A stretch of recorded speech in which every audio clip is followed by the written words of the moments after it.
Former minister and founder of Something or Other Publishing, Wade Fransson, is the host of Created in the Image of God, a series that examines the role of religion in society.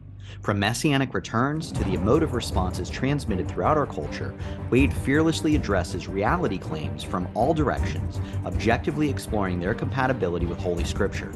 Joining him are groundbreaking artist and podcaster Jacqueline Clare, whose focus on spiritual realism is summarized by the quote, "When we don't take the high road with our choices and miss the opportunity to develop spiritual qualities, we literally forfeit the purpose of our lives." And Jill Surik, a conservative non-denominational Christian and registered nurse who moved her family from Wisconsin to Florida in carefully navigating this nation's rapidly changing child education and healthcare systems.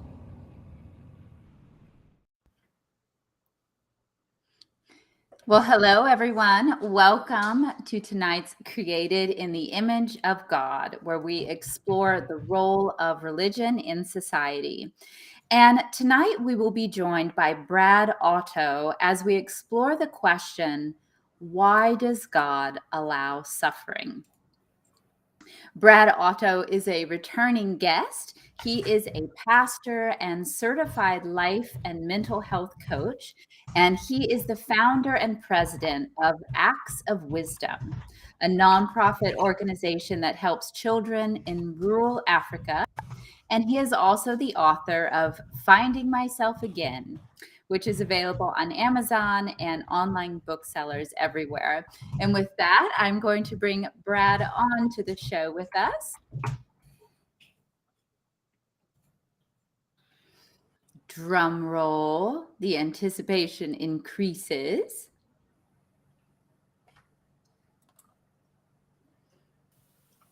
Hey, it's Wade. Hey, everyone. Guess what? I'm not Brad. We seem to be having a little bit of technical difficulty. We do hope to have Brad with us here shortly. Okay. And for those who have seen him here before, I'm sure you're looking forward to that. In the meantime, we'll have to just improvise. Sure. And Jacqueline, I don't know if you had some comments about tonight's show topic. We still have some of the materials. We could go through them, or if however you'd like to proceed in the next minute or two. Yeah. Well, are we going to be getting into the euthanasia? I'm not sure if Brad was planning to speak on that, but that's right. So we have an article that we were going to review with Brad. I don't necessarily want to jump into that immediately. Mm-hmm. We could. I don't know if you had any other introductory thoughts to the topic. The topic for tonight. For the jugular. the topic for tonight. We could actually express it in a couple of different ways. The big question that I had posed to Brad and wanted to cover is, why does God allow suffering? Mm-hmm. Brad has experienced his share of suffering, and he's also experienced his share of joy as he reaches out to help others and to relieve their suffering and to provide a contribution. But those who have dedicated their lives to service, especially in service to God, I think of Mother Teresa, have often done so with the goal of relieving suffering. And as a result, they often experienced a great deal of suffering themselves. I'm not sure how many of you are familiar with the diaries of Mother Teresa that were released a few years ago now. And as celebrated as she was as a person, and as much of an inspiration as she was to believers and non-believers alike around the world, her diary revealed a different side of her, a side that experienced deep despair, that in those moments where she was serving others, she often was unable to connect with God, to connect with Jesus. And sifting through some of the entries in her diary, it became clear that one of the things that weighed on her was her constant pouring out of sacrifice led her to a dark place where she asked, why is God allowing this in the first place? Right? Questioning God and his creation, questioning the purpose of humanity. As she experienced those intense, terrible pits of despair in which people were dying of hunger, dying of disease, neglected, and kicked to the curb and cast aside by society, and humanity in general was not reaching out to them or was not capable of providing them what they needed. And it left her from time to time in a very dark place, asking, why does God allow suffering? For me, years ago, one of the books that I read that helped me put words to this question was the book Man's Search for Meaning by Richard Frankl. Jacqueline, I don't know if you're familiar with the Mother Teresa Absolutely. side of things or that book by Richard Frankl, and if you have any comments on what I've just said. Yeah. Well, God forbid my diaries are ever found. That was the first thought that came to me when you mentioned Mother Teresa. I did not know that about her, that release. Though that totally makes sense. And isn't that an interesting catch-22 of the spiritual work? Like, she went so head first into a godly path and fulfilling a need, but in that head first, she was encountering so much suffering and seeing the scale of it and then asking why, and as far as And just one word on that, we can be reminded of what Brad shared with us last time, because that's in essence the same journey that Brad experienced, right? So Brad was experienced a severe case of actual mental illness and ended up in a mental health hospital before he came through that. But he expressed some of the same things that we were just talking about, which is that when one is ministering to others and when one is helping others worship, one is oftentimes failing to actually worship oneself and not paying attention to the fact that one needs to be ministered to. I just wanted to throw that in, not necessarily interrupt you, but that's the context of why we wanted Brad on this show, and hopefully he'll still be able to join us in a moment. But you were about to address the other side of that. Yeah, that's a really big one. Yeah, just what you just said about when you are ministering in whatever capacity, and how that last time Brad was here, and it reminded me of podcasting and things that we do too. And you have a background as a minister, but where you read the Holy Word not as absorbing for yourself, but to figure out like what you're going to say on Sunday. And that service can become a block if you're not careful about it. And it could be you're reading the Holy Word because you're trying to convince someone of its truth, or you're trying to teach your children, but you're not taking that time to be a soul communing with its creator and without any intention other than that. And then you mentioned Viktor Frankl, and yes, I am familiar with him. And I think probably many people, even if they don't know him, they know about, he with a why to live can withstand any how. So having a reason to endure suffering is what helps you to see it through. See, we have a comment. There's a video that's being recommended. Well, after you watch this one, then we can go watch the John. So yes, Viktor Frankl. The question there that many viewers have is, who's Viktor Frankl, right? And what did he write about? So Viktor Frankl was a Holocaust victim. He was interred in a concentration camp. He was surrounded by death and despair and hopelessness. And for the Jewish people, that was a time when many lost faith, right? And that was the thing about Mother Teresa. She was actually losing her faith. That's where there was some hesitation about releasing those diaries. And I can't remember exactly the circumstances of how they got released, because this saint, right, this icon of faith, her despair came from the fact that she was not only in that dark place of suffering, she was losing her faith. She was losing her belief. She was literally saying, where is God? And it wasn't just a sort of a momentary, where's God in all this? But I don't feel like I can any longer connect to God. I don't feel like I can any longer relate to God.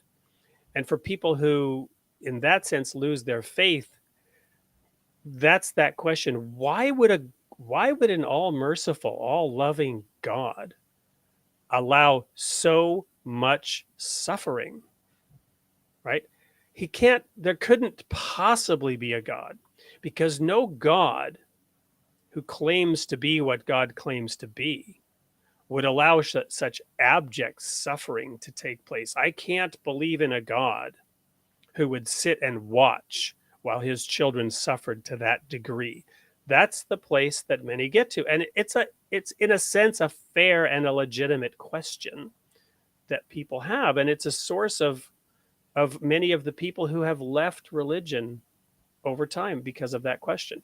Well, that was what Richard Frankl was experiencing, along with, hundreds of thousands, millions of Jews who experienced what they did in the Holocaust. And Richard Frankl's book was really deep in the sense that he got at the question of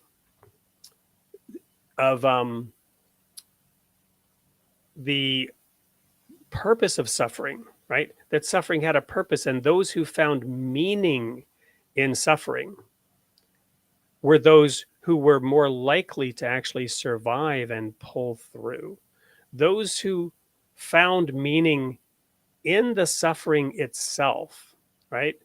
And one of the verses that I'm sure Brad would have referred to and unpacked for us, were he here, is that Paul, the apostle in the New Testament, talks about Jesus having learned through his suffering. And one of the things that it's called out is that he learned obedience through his suffering. And this is a difficult concept, even for those who, believe that the Bible is the word of God. What does that actually mean? How do we unpack that?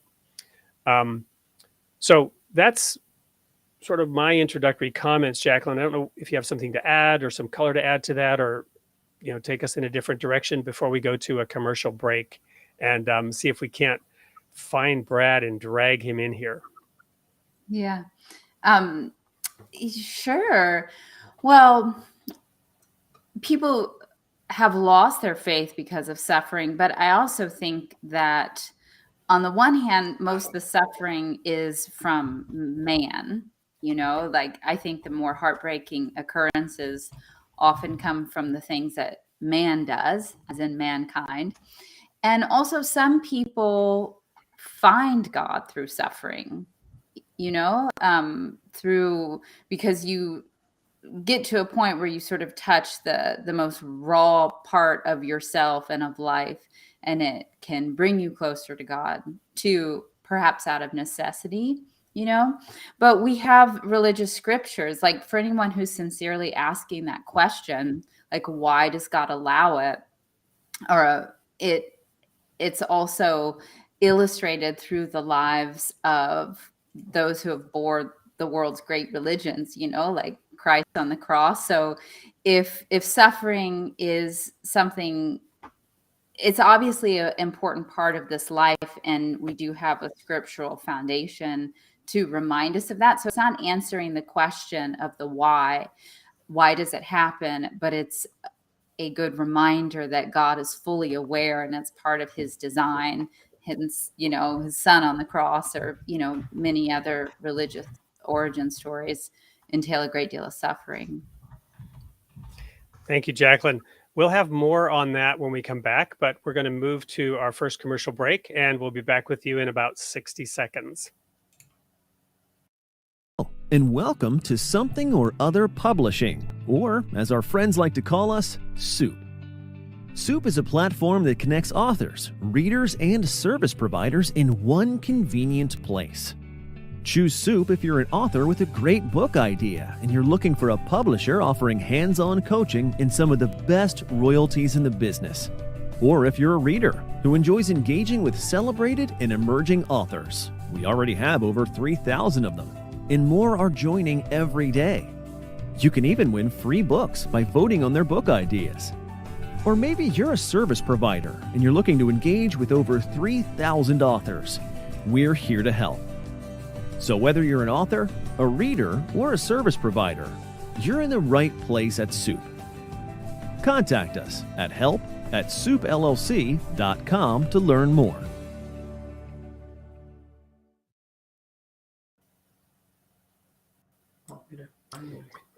And for all of you authors and potential authors that are watching the show, Something or Other Publishing is one of the main sponsors of this program.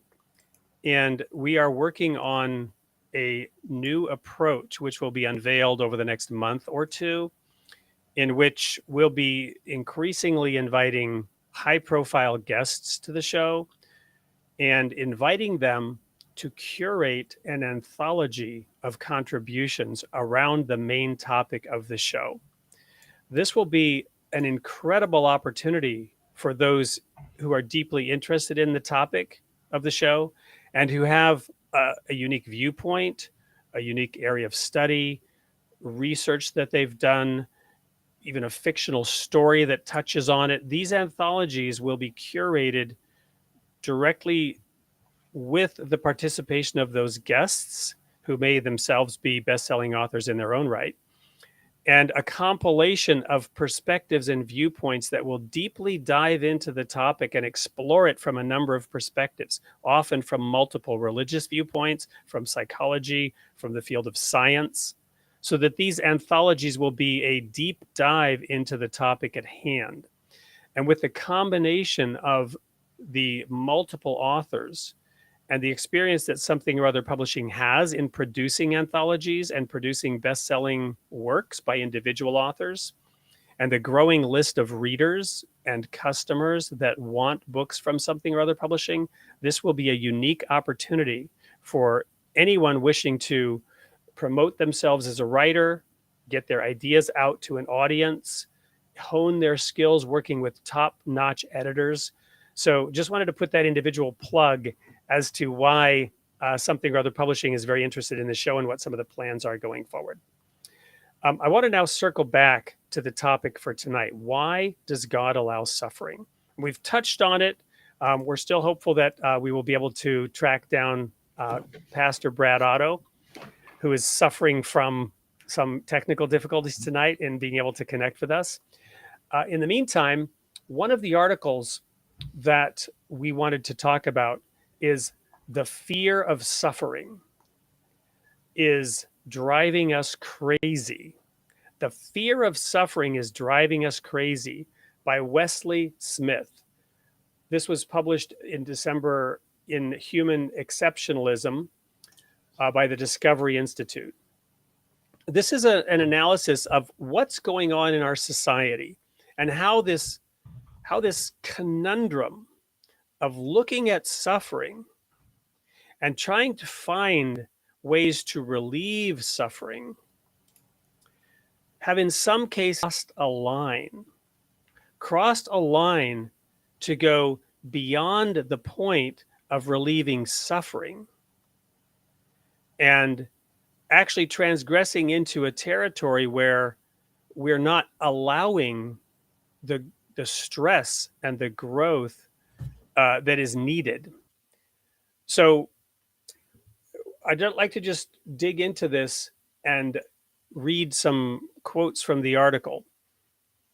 So Wesley Smith talking about human exceptionalism on the Discovery Institute's blog.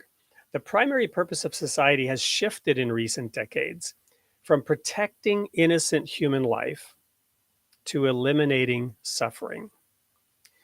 This may seem like a small change in emphasis, but our suffering phobia has triggered a harmful societal neurosis that has both subverted human exceptionalism and undermined societal common sense.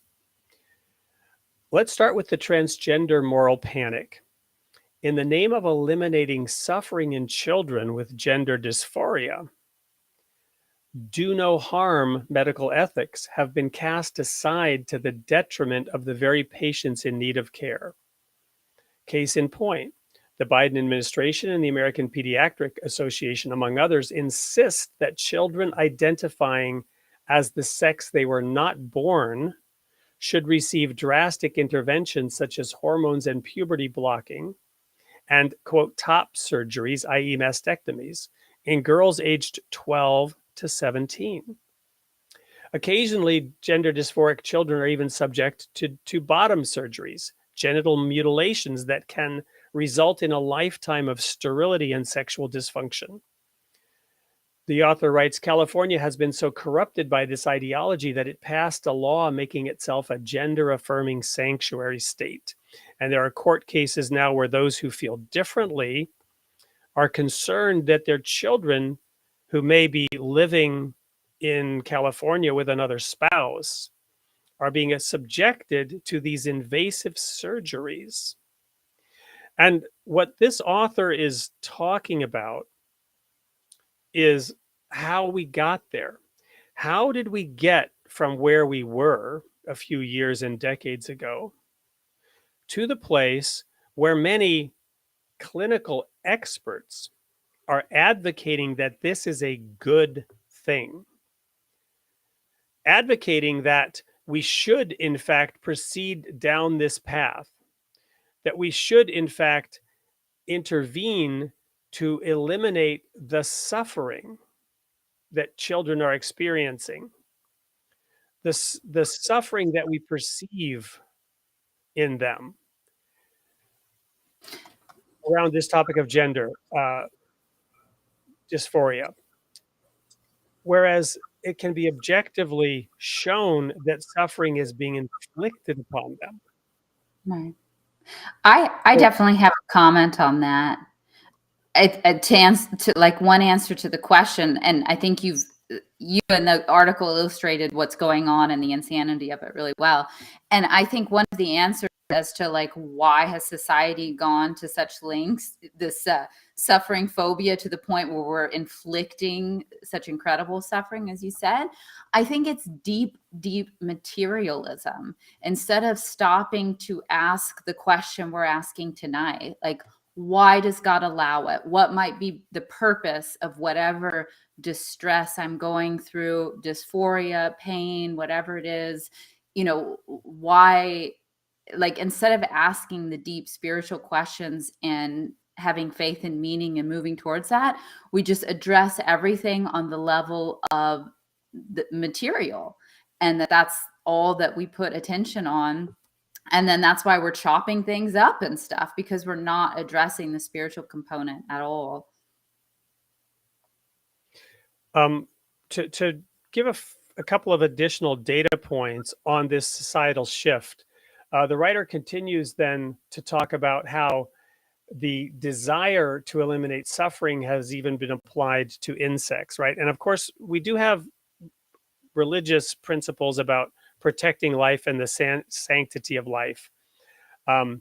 So, for example, not inflicting harm on animals and taking care of them. And of course, we would all agree that we should be very aware and seek to not inflict suffering anywhere. But it's gotten to the point where a paper was published claiming that insects should be protected by welfare laws. Quote, if insects feel pain, unquote, the authors worry, insect farming and pest control would cause mass suffering. Now, there would be certainly a lot of reasons to look into this topic, but is the suffering of insects something that we need to be, in this sense, overly concerned about? Has it gone too far? Meanwhile, some are claiming that humans must prevent plant suffering, right? Whereas, look, pruning plants is helpful for their growth and their survival. This is a principle that has been used in the context of even spiritual trials and tests, right? And the growth of our species. It's been shown scientifically that if you eliminate all stress on a living organism, that living organism will die, will atrophy. The quality of life will drastically go down once you cross a certain point of eliminating stress. So I'd like to highlight one of the ways that we've gotten here. I remember as a child in America watching TV ads, right? And all the things that I was programmed to desire and to want as a child. And I didn't have a particularly good childhood situation. The TV was often the babysitter, right? I was then transplanted to Sweden, which had very strict laws against advertising to children. And the children,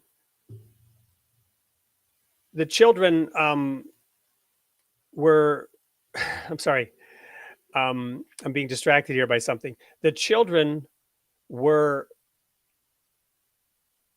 transformed. I was transformed by not being exposed consistently to those ads, right? And when I came back to America, I noticed the consistency of the advertising pursuing this path of eliminating suffering. Let's talk about medicine, right? And the pervasive goal of eliminating all pain, right? Pain medication. And I have experienced this in my own experience with the medical community, but also am married to a doctor of physical therapy who works on pain reduction and pain elimination. The goal of reducing all pain to zero is part of the fuel behind the opioid epidemic, for example. And the fact that we are trained from a very young age from the stimulus that we receive from media, whether it be those TV ads that are constantly promoting every drug to relieve the symptoms of disease, especially pain. And people are being overly medicated and becoming addicted with the goal of simply eliminating pain, right? And pain thresholds that were considered perfectly normal in an accepted average everyday experience, such as when you work out with weights and your muscles are sore the next day as they rebuild themselves. So these are just inputs into how society has moved from where we were in the past to where we have ended up in this effort to eliminate any and all suffering, even to the detriment of the people that we're supposedly helping. And again, unlike the example of Mother Teresa, and there's always going to be one extreme or the other, the appearance of paradox when we talk about spiritual phenomena. But, God forbid somebody find God in their suffering, even if it is physical recovery or something like that. So again, I feel like it's materialism and just this anti-God ideology that permeates. Yeah, could you unpack that a little bit more for us, Jacqueline? Yeah, well, just again, and for people who might have just tuned in, you gave the example of Mother Teresa, that her diary was recently released, and it revealed that as she went headfirst into alleviating people's suffering, and then she was seeing up close and personal how much suffering there is, and it actually started to create a crisis of faith in her. She started to feel further from God and wondering, like, why does this happen? So you have that on one side of this appearance of paradox as we explore the spiritual topic. And then on the other hand, you have where kind of the concept of hitting rock bottom, whether it's emotional pain or physical pain, where your knees hit the floor, metaphorically or literally, and you are more receptive and you actually find God. So in overly medicating people, whether for mental distress or physical distress, we're like trying to be a buffer, we as in society, to keep people potentially from having their knees hit the floor and finding God.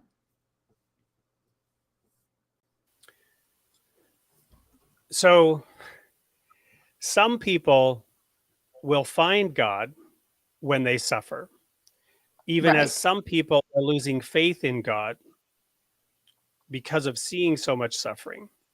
Right. or perhaps even because of the suffering that they themselves experience. So I bet if we interviewed those who have faith in a higher power, many of them would attest to this. And I think some of those who are looking at it from the other side would probably label that a crutch, right? What are your thoughts on that?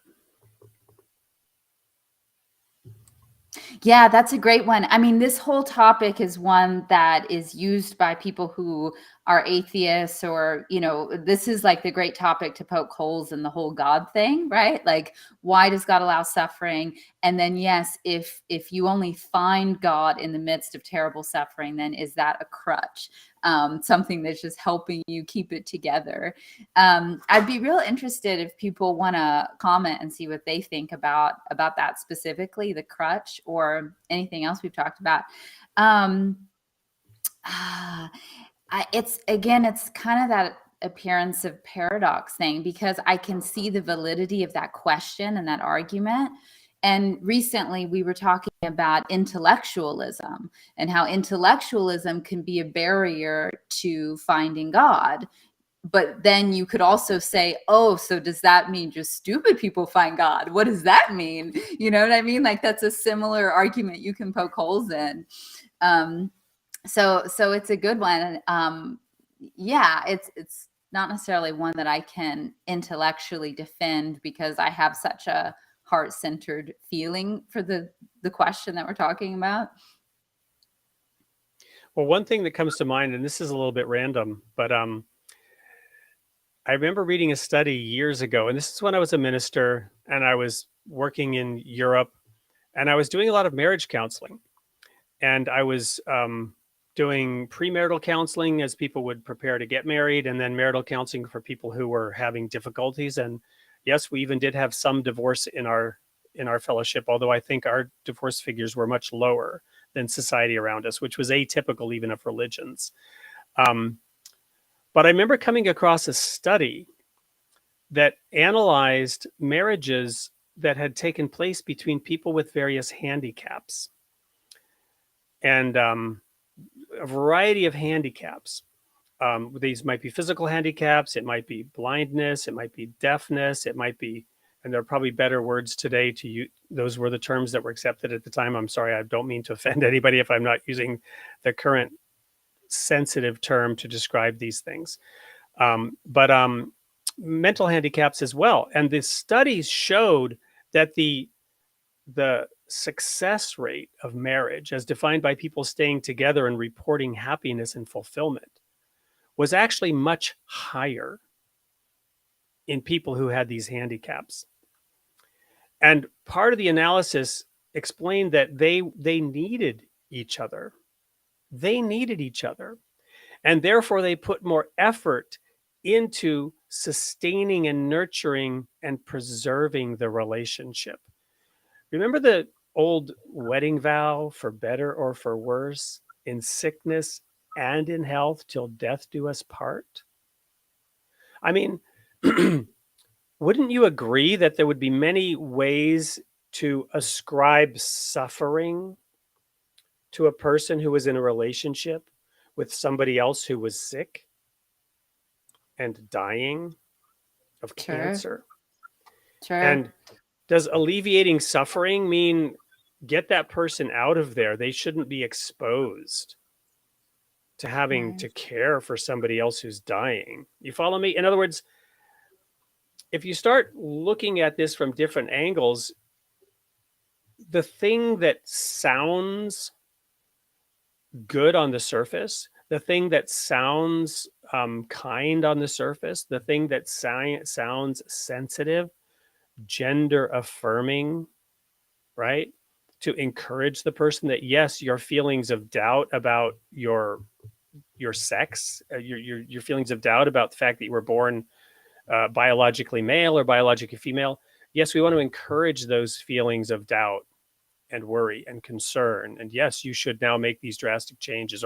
Or yes, oh, it would really be horrible to be stuck in a relationship with somebody who can't hear what you have to say, who's not able to listen to you talk, and you've got to learn a whole new language. Oh, that must be really difficult, sign language. Or, I mean, you could come up with these analogies to relieve the suffering of the person who is joyfully, in many cases, and with love and eagerness and tenderness and compassion, enjoying the relationship with somebody who has a need that you can fulfill And and I participate in. I think that's an interesting point. You the first thing you said about the marriage thing was that they needed each other, and I think that's very true. And there is something about hardship, even if it isn't like a physical need, but just encountering hardship together that like makes you stronger.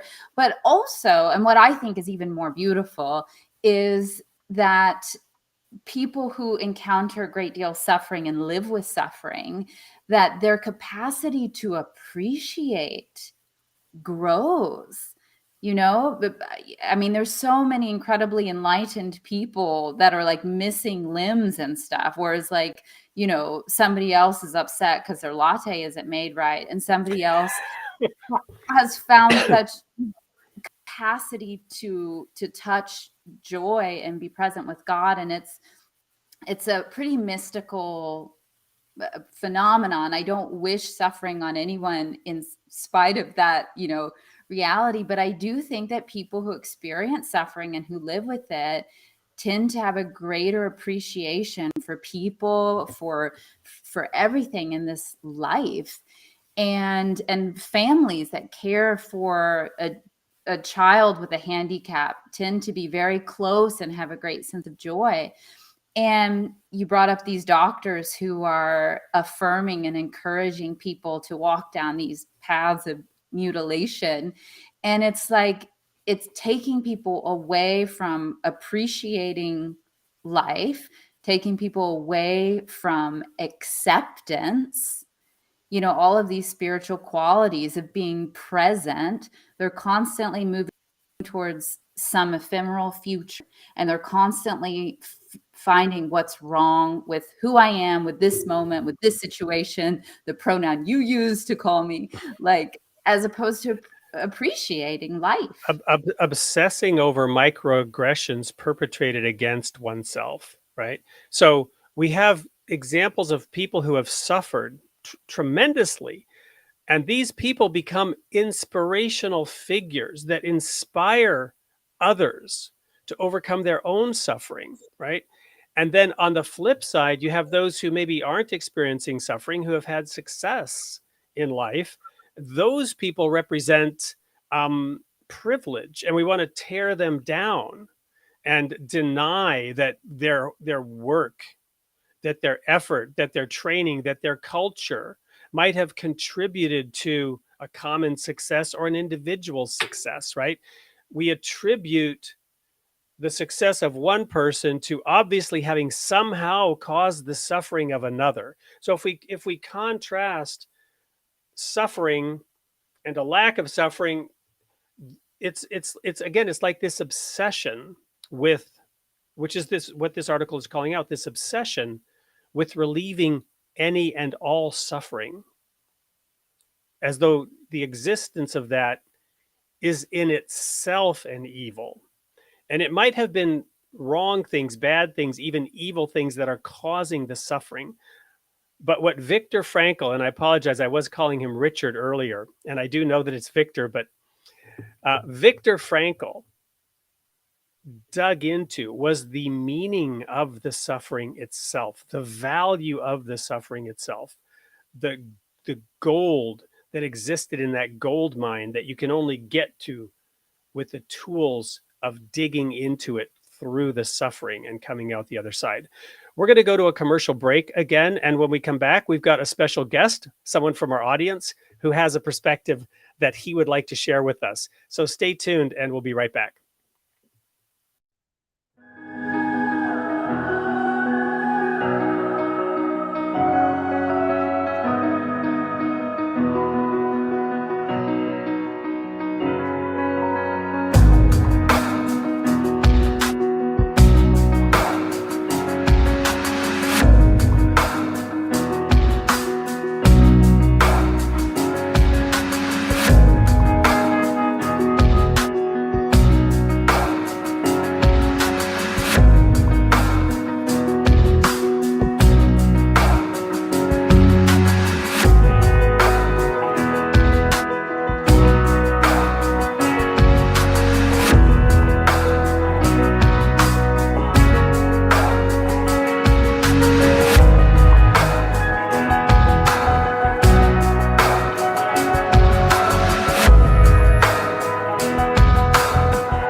Hello. So we have a special guest, Ralph Shoemaker. Hello, Ralph. Welcome. I think you might be muted. Are you muted?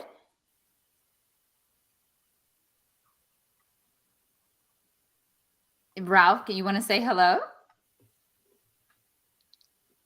Okay, we're still not hearing him. While we're waiting to resolve that, I'll just mention that the ad that was just played, Dr. Eric Monshine, author and celebrated individual, we'll tell you more about him later, will be featured on an upcoming show in February. We're locking down the date. A fascinating personality with a lot to offer. His book, Life at 12 College Road, is available everywhere books are sold, and is an amazing little journey. Ralph, are you with us? I think we heard you for a sec. Well, that's where I might look at it. Oh, can you? Yes. Hi, Ralph. Welcome. So, Ralph, I know that you were in the comments. You've been here since the beginning. What's that? Not connected. Okay. No, we can hear you, Ralph. Can you hear us?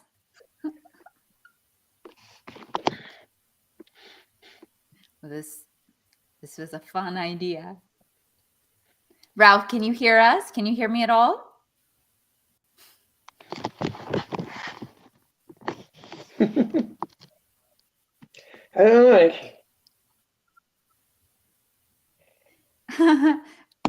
Are we connected? I don't know we're Ralph? connected.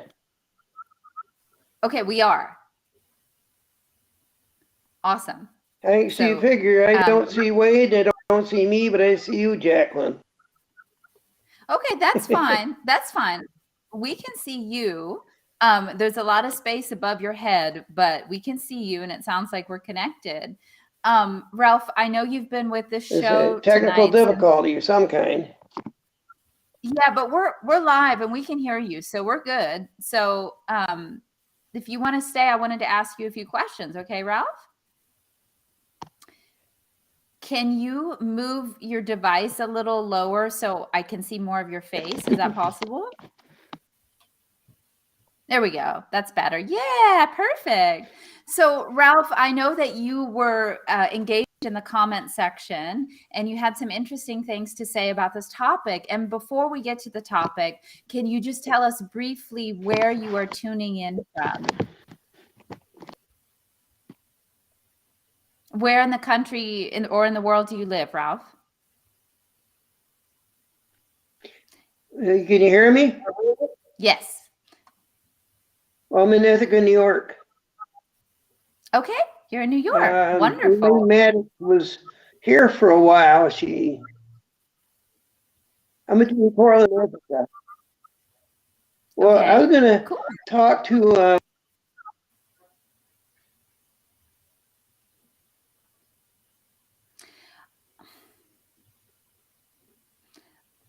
I think our audio connection is just not strong here, you guys.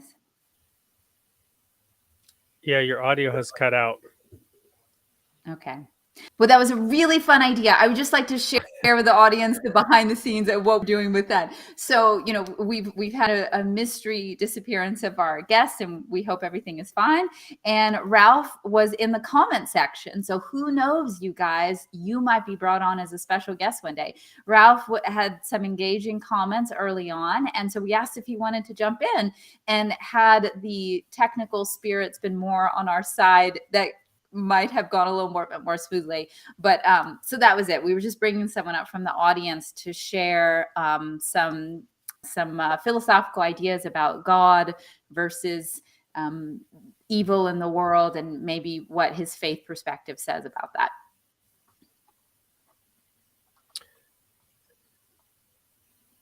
I'd like to just share a different comment from another one of our viewers, who had also said today is becoming more like a dystopian novel. Everyone is drugged up. And that may have gotten or been related to some of the comments we were making a little while ago. And Arthur, who has perhaps been giving end of life care to folks before, has seen that in process, but also knows what it's like to give genuine care and try to not necessarily relieve every symptom of physical discomfort, but rather provide medicine for the soul, medicine for the heart, medicine for the spirit, which often involves encouragement to keep on fighting, encouragement to keep on swimming upstream. Having lived in Alaska, we had this common statement: any dead fish can float downstream. It takes a live, healthy one to swim upstream. And for those who know, they're referring to the salmon, whose goal it is to spawn, right? And the salmon basically destroy themselves on the way to fulfilling their purpose, right? So when salmon spawn, they're returning to the place of their birth. They've maybe lived out in the ocean for 3, 4, 5 years, however long that part of their life takes place, and they have to return to the place of their birth. And once they enter the freshwater, they stop eating and they begin swimming upstream, and they're using up all the fat, all the stored energy that they've gained while feasting in the ocean, and they're getting beat up against the rocks. And literally, their fins are getting destroyed, their bodies are getting beaten up, and many of them, they're half dead when they get there to spawn, and many of them don't even make it. And once they spawn, they die and they're flushed downstream, and they're floating downstream by the tens of millions, during a healthy ecological time. But the very purpose of their life is to endure, in that sense, immense suffering near the end of their life to fulfill their purpose, which is to procreate and to spawn and to give new life. It's beautiful. It's beautiful. We don't know the effects of our lives, and our suffering might take us down paths to discover ways to alleviate it or make us more tender towards other people. Like, our suffering isn't just for us alone. It impacts the way we contribute to the world. There was actually another comment by Sabrina Laumer that I thought was interesting, if I may. Wade, read it. Sure. Yeah, she said, maybe people don't want to submit to God and justify their own willful failings by rejecting God. I just thought that was interesting, that maybe in suffering and accepting suffering, there's an element of submission to God, which is a very, I know our guest last week didn't like the word vulnerable, but to me, it does sound very vulnerable to submit, to surrender to God. In the context that it was used, he might very much like the word in this context. Mm-hmm. Mm-hmm. Yeah, no, that's a great point. I often try to shy away, and this is based on decades of experience, of saying things about unbelievers that could be deemed judgmental, and I'm sure that's not Sabrina's intent here at all. Some people might read it that way, that one could sit and sort of judge their experience and where they're coming from. But I think the point that you raise is a very good one, about the again that meaning that people derive from it, right? And that that ability to look deeply within and recognize even choices that might have led to the suffering, and that some of those consequences, whether it's at an individual level or at a societal level, right, lead us to make substantive changes. I can again share a personal experience where I actually was diagnosed with a very severe health condition when I was ministering in Germany.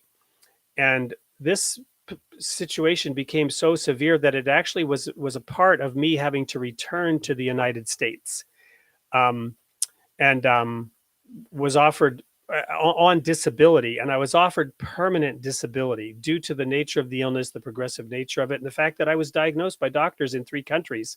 And the trajectory was that I was going to end up in a wheelchair at age 40. And here I am, lo and behold, 41 years old and not in a wheelchair, he said jokingly.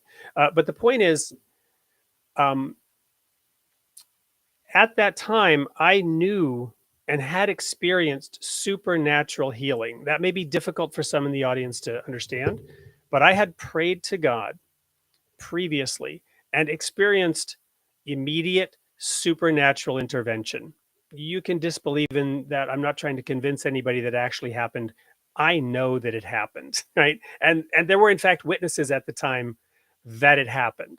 But the point of such a miracle, if you will, is not to convince anybody else, but God would have a very specific reason for doing that at the time. So I naturally was in distress that I was in this situation, and I went to God fervently in prayer and study and asked him to remove this illness. And God's answer to me was, no, I'm not removing this illness. And along with that answer came the understanding and the awareness that, dude, you are sick. And there are some things that you can and should do to change. And again, my comments earlier about not judging, very important here. This does not mean that I would ever, ever, ever judge anybody else and look at them and say, well, God's trying to teach you a lesson. You need to change. That's not my purpose, or my role is to tell you what God is trying to tell you, right? Or whether or not he is or isn't doing this or that, or taking this or that approach, or whether it was or wasn't your own fault or anything you did that got you there. Sure, provide help, education, support, but the key here was education, right? So the healing that I experienced, because as I mentioned, I am 41 years old at least, and I'm not in a wheelchair. The healing that I experienced was supernatural in the sense that none of the doctors had any hope of me overcoming this. They wanted to prescribe cortisone and other drugs to treat the symptoms and ease my pain. But what I knew even at the time about cortisone was that's not really going to help me, is it? No, it's actually going to make me worse, isn't it? Well, it could, because I was already experiencing adverse reactions to the cortisone that they forced me to take, that they injected in me to save my eye because I was going blind in one of my eyes. And the cortisone helped with that particular situation, but it made me very sick. So the point is, the healing came through the suffering, because the suffering forced me to change almost everything about myself, what I thought, how I ate, how I worked out, the approach that I took when I was exercising. No alcohol, no sugar, no salt, no meat, right? Basically, I was eating, raw vegetables steamed and salads, and the salad dressing that I was using was lemon and avocado in a blender. But it wasn't just the diet. It was this whole host of other things, including the way I approached my relationships with other people. So I became transformed through that suffering. But had I opted the path of relieving the suffering, those benefits would not have accrued. I would have potentially sunk into a misery of life isn't fair and, oh, woe is me. And I'm in constant pain. I was in constant pain, but I didn't want the painkillers. It's not that I wanted to experience the pain, and I would never advocate that anybody else should like the pain. I hope we don't think of ourselves that way, of liking pain. But rather, I wanted to see what God was teaching me through that. So, and in the end, great blessings came from it. Again, I'm not in any way advocating anybody else's specific circumstances here. Just that was my own experience with how suffering can provide many benefits and many rewards once one comes through it, whether in this life or, as believers would insist upon, in the next life. And I don't know if, Jacqueline, you have any thoughts about that ultimately. And this is the role of religion, right? Is to instill that inspiration that there is hope, even not in this life. I'll pull up a quote on that in a minute, but in the meantime, would be very interested in hearing your thoughts and reactions to all that. I think your story was a great illustration of the only way out is through, and a bit of a hero's journey, how you learn things by going through the fire and through the ordeals. And that was a really nice illustration of that. Not everyone. We got to throw that comment up there. We have to put William's comment on the screen. Please do. Thank you. Oh, well, yes. I'm very happy, William, that we're not imposing suffering on you tonight. I'm looking for this quote about, and it's Paul, but I'm having trouble finding it. Just give me a moment here. Jacqueline, is there a time when you personally or somebody you knew had a similar experience with suffering? Or yeah, while you're looking for that quote, I will share that one time I was going through a hard chapter in my life, and I kept praying to be relieved of it. I forget what the sort of spiritual word I was using was, but some sense of escape or relief, like, God, please take away my suffering, please change this situation. And it wasn't until it occurred to me to pray, God, please help me endure. Am I still on? There we go. I started praying for God to help me endure what I was going through. And that's actually when things started to change. So the prayers to just eliminate suffering didn't, but the prayers to become the stronger person who could move through it were answered, and it actually led, to ultimately an alleviation of the situation. So that was an interesting experience of learning for me. Yeah, this is the quote that I was looking for, and I mangled it the way I put it in there. Sorry. If in this life only we have hope in Christ, we are of all men the most pitiable. Right? From 1 Corinthians 15, verse 18. Paul here highlighting that it's not always about this life. And whether it is in this life and suffering and trials and challenges do deliver great fruits, the virtues, the qualities that emerge when we experience those things. Even in this life, right? No pain without gain, or all those sayings, no gain without pain, all those sayings that we're familiar with. There's truth to them.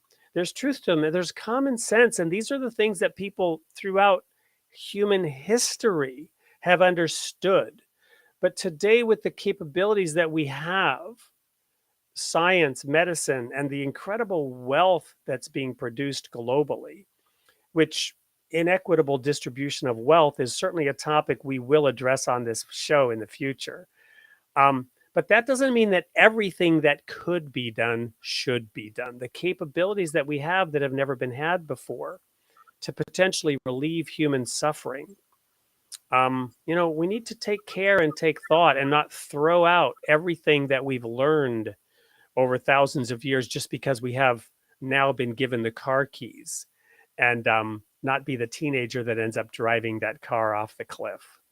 We're gonna make one more quick commercial break, and then we'll come back and wrap this show up tonight.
Well, thanks for being with us tonight. Tonight was an exciting adventure exploring this question of why does God allow suffering?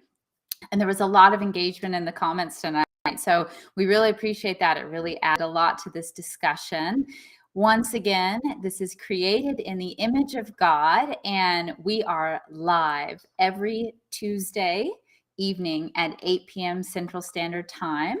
And we will be back next week, that same time, with another special guest and more spiritual conversations exploring the role of religion in society.